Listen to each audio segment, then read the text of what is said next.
It's the most wonderful time of the year for Tenno in the Origin system and beyond. It's TennoCon weekend. The yearly convention for our favorite game is finally here, and with it comes the Baro Ki'teer Special Relay, where our friendly local void trader brings every single item that he's ever offered all at once for you to purchase with ducats and credits.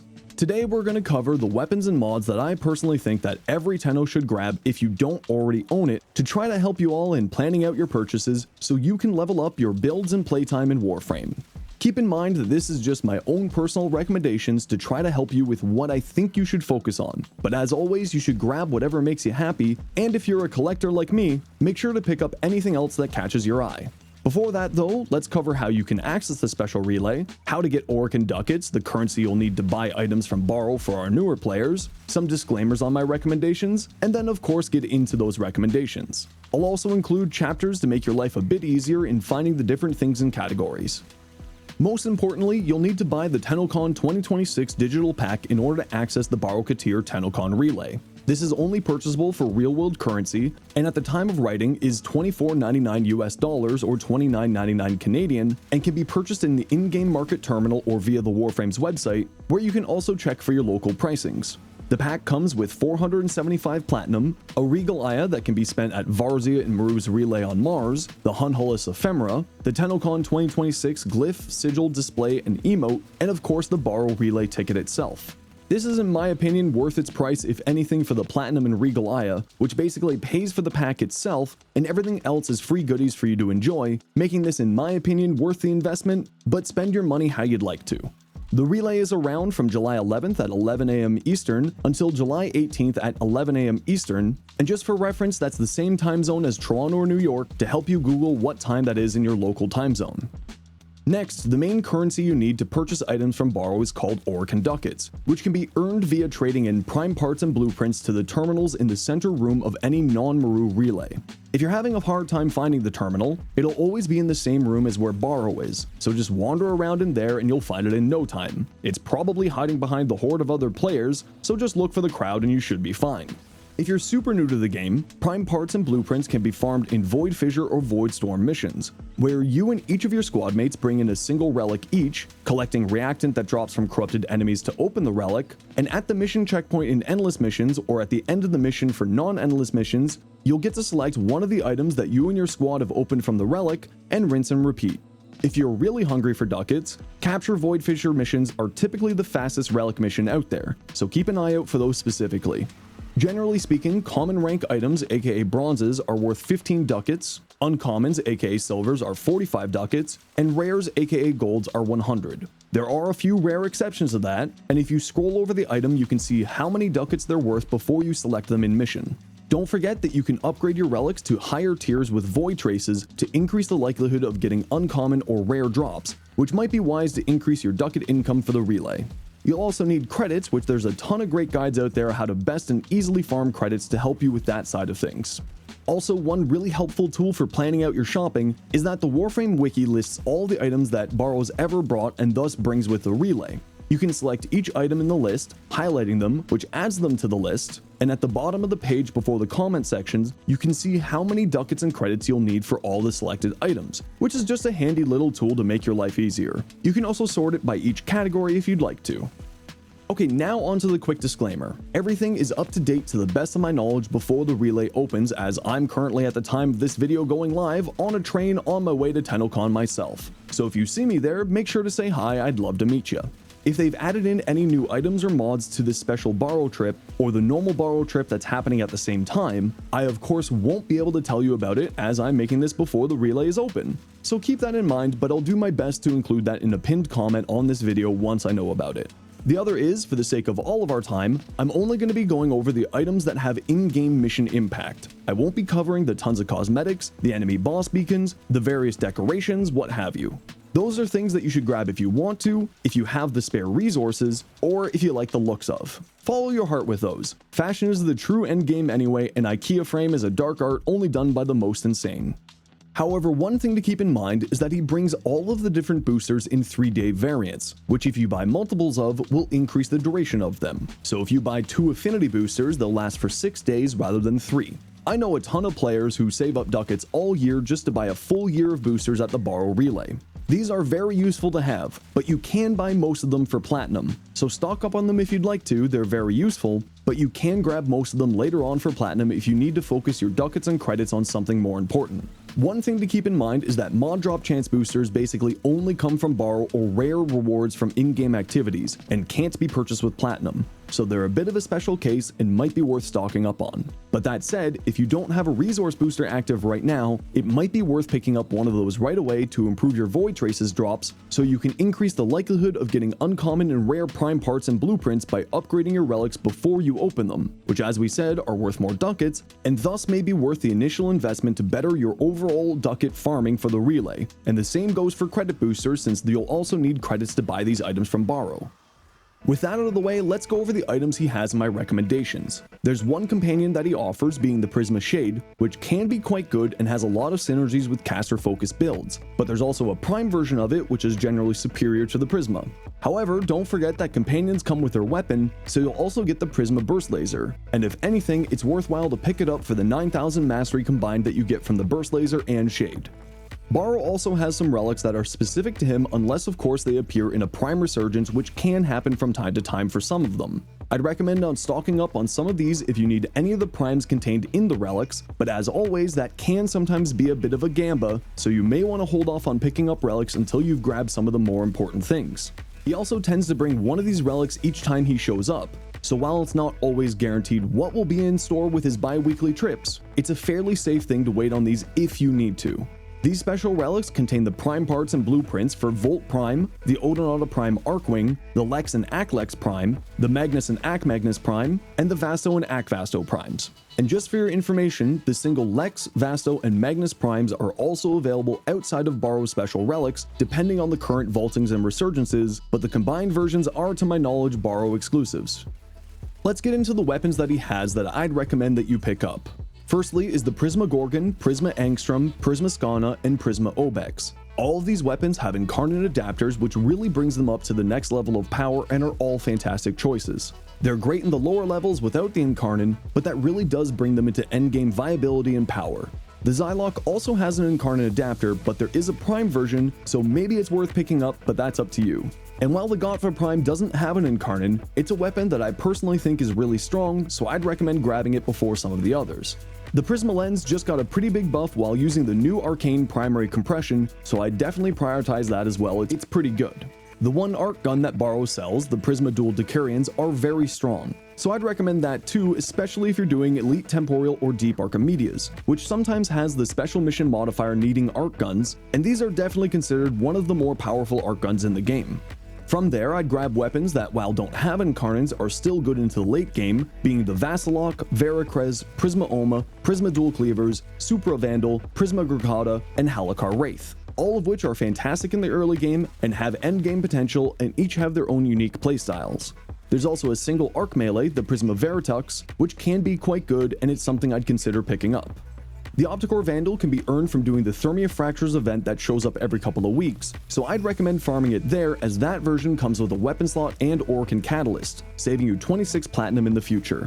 The Ignis Wraith can be grabbed from your clan dojo if you're rank 10 or above, or by doing the side objectives in Vale Proxima Grineer Railjack missions, and also sometimes holiday special event vendors. The Mara Detron, Quanta Vandal, Galaxian Vandal, and Prisma Tetra all have adversary versions of them, which are generally much stronger than these versions, so they're not as important to grab.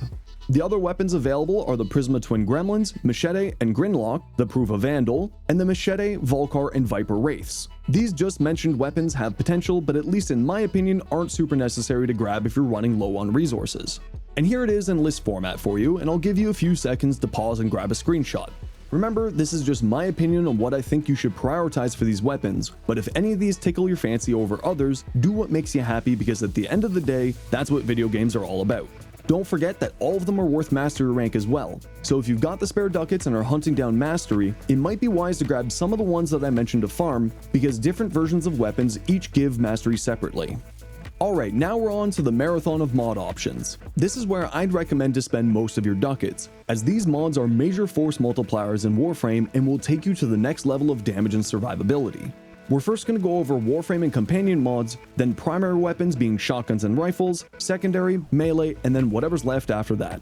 For Warframe mods, there's two I'd highly recommend grabbing, being Prime Continuity and Primed Flow. These two mods are super important as they're used in a ton of builds. Nearly every single one of my endgame builds have at least one, if not both of these Prime mods. If you're a bit worried on your Ducat stockpiles though, you can use the Archon variants of these, as they have the exact same stats as the Prime version and have a neat extra effect. You can farm those by doing the Veilbreaker quest once you've completed the new war, and then doing the weekly mission with Call at the Drifters camp on Earth.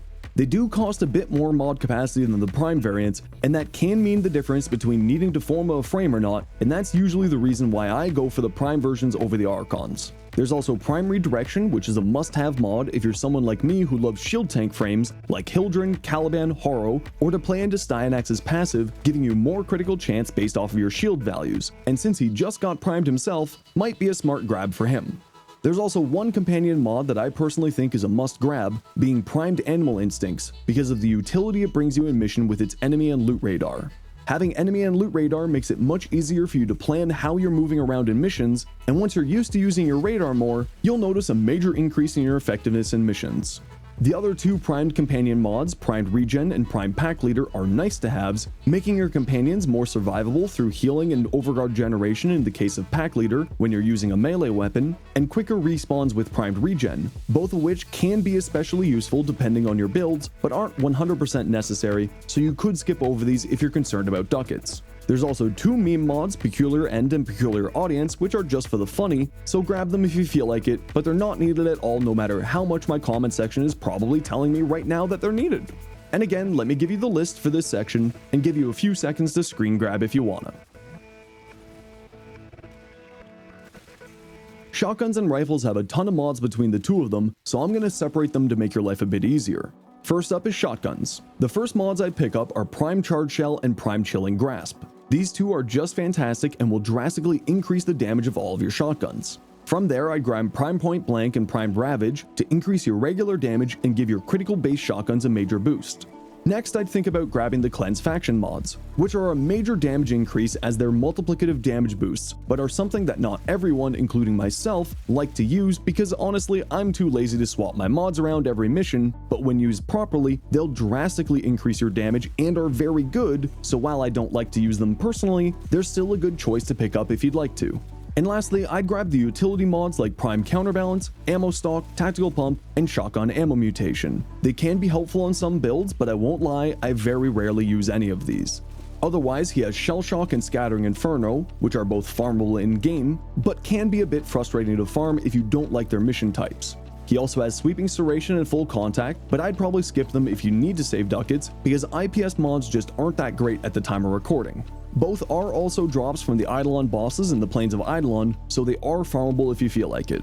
Again, let me give you a few seconds with the list. What are you hoping to see at TennoCon? Let me know down in the comments. On to rifles, the first mod I'd pick up is Prime Cryo Rounds. Most of my rifle builds has this mod on them these days between Viral, Blast, and Prime Rate Frostbite. It's nearly always an auto-include for me on rifles, if anything for the increased damage. From there, I'd pick up Prime Firestorm if you like big explosive weapons, and this will do a lot more than you may think to increase their effective area, and this is especially good with the new Arcane Primary Compression, which the mod does increase that Arcane's damage boost and is a multiplicative damage boost in most cases. Now there's two special mods I'd also pick up in the rifle category. Split Flights is an amazing bow multi-shot mod which is fantastic for some non-AoE bows in the game like the Dread and Paris with their Incarnins, and it can be very powerful, making this a must-grab mod in my mind if you like bows. The other special one is Prime Chamber for your sniper rifles, which at one point in time was the most expensive mod in the game, going for tens of thousands of platinum, but hasn't really been all that important for a while. Pick it up if you feel like it or want to bank on a future sniper meta, but it is 2,995 ducats alone. After that, there's the Bane mods for the various factions, and like I said earlier, can be incredibly powerful if you're not super lazy like me. For utility mods, I'd actually pick up Prime Stabilizer, as I've been finding myself using this quite a bit, but it's more of a nice to have than a need to have. And Prime Sniper Ammo Mutation is actually something you should pick up, especially if you like AoE weapons, as some of them are coded to use sniper ammo drops and have a very low ammo supply, but there's also Vigilante Supplies, which works perfectly fine and is sometimes preferable for the critical boost. Otherwise, the other utility prime mods like Rifle Ammo Mutation, Fast Hands, and Magazine Warp have their uses, but just like with shotguns, aren't super necessary. For non-primed mods, he has high voltage and thermite rounds. Both are farmable, but just like before, farm them to save ducats or buy them to save time. There's also Crash Course and Fanged Fusillade, which also come from Eidolons if you want to farm them to save ducats, but again, they're not super important in the game as of now. Once more, here's some time with the list. Also talking about rifles is the TennoCon drop for the Halvu Sentient Rifle, which I'm very interested in. It looks super cool. Don't forget to link your Twitch and Warframe accounts to get the drops. You should do that as soon as possible. Secondary weapons have some really important prime mods like game-changing for the category, so I definitely pick up as many of these as you can, especially if you like secondary weapons or frames with exalted secondary weapons such as Dante, Hildren, Jade, or Mesa. The four most important would have to be Primed Heated Charge, Prime Convulsion, Prime Pistol Gambit, and Prime Target Cracker. Most of my secondary weapon builds have some, if not most of these mods on them because of just how powerful they are, and how much they improve your damage. But while I personally don't recommend using it because I prefer having more fire rate on these weapons, there is Creeping Bullseye that you can farm from the Corrupted Vaults on Deimos, which is a good option if you want to save ducats on Prime Pistol Gambit.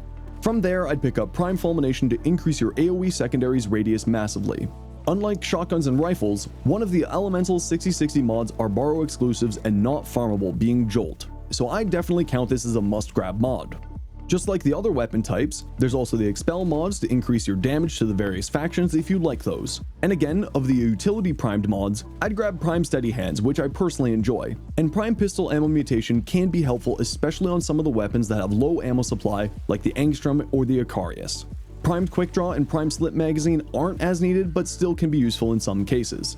Just like the other weapons, he has the Heat 6060 being Scorch, which is farmable, so another place that you could potentially save your ducats. And once again, Maim and Pummel are farmable from Eidolons, and again, aren't the best right this second, so I wouldn't be too worried about them personally. Once again, here's the list for the secondaries for you. Reb did mention at the Anime Expo panel that we're getting a Warframe rework announced at TennoCon, so who are you hoping to get a rework? Alright, now on to melee mods. There's 3 prime mods that are really important for melee builds in my opinion. Primed Reach is incredible and one that I use on many of my builds. More range on your melee weapons means you can hit more enemies with each attack, essentially giving them a pseudo AoE effect. Prime Fever Strike is another must-have in my mind, as Toxin is such a high-value element for combining into Viral, which is a fan favorite, and is great when made into gas and paired with the loved and hated melee influence, and of course for its own dot and increasing the weapon's damage.